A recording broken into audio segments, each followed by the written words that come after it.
Dahil sa patuloy pa rin mga brownout sa Mindanao, ipinanukala ng ilang senador na bigyan ng emergency power si Pangulong Noynoy Aquino para maresolba ang krisis.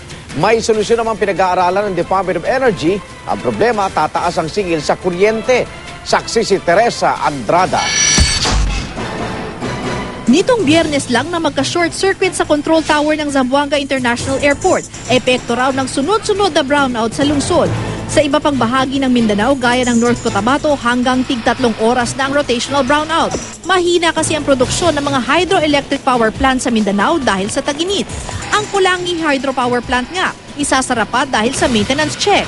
We will continue to experience the present levels of shortages up to May 9. Why? Because we did not predict the need to shut down Pulangi.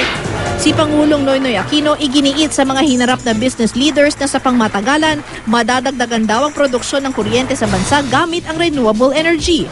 The approved service contracts already as of this time amount to about 7,067 megawatts and pending applications another 3,771 megawatts. We will be ready when that demand comes in to supply it necessary. And hopefully, this will also be the factor that the increased installed generation capacity will be the factor that will bring down the prices of electricity.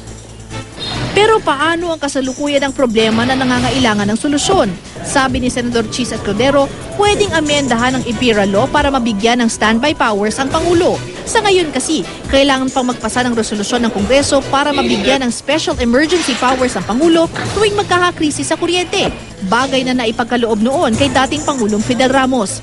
Sa kaso ni Ramos, napabilis niya ang pagpapaaproba ng mga kontrata sa mga independent power producers.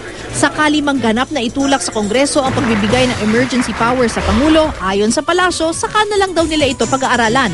Sa ngayon, sinisika pa rin naman daw ng Department of Energy na masolusyonan ang mga brownout sa Mindanao. Kabilang sa mga posibleng pansamantalang solusyon ang pagpasok ng mga energy barge, bagay na pinag-aralan na noong magka-power crisis din sa Mindanao noong 2010. Ang epekto nga lang nito, ang pagsipa pa ng singil sa kuryente. The only way to solve the shortage is to bring in power that is more expensive. The power barges owned by private sector, they're saying we need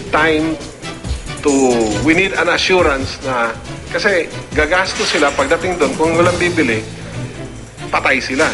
Teresa Andrada, ang inyong saksi.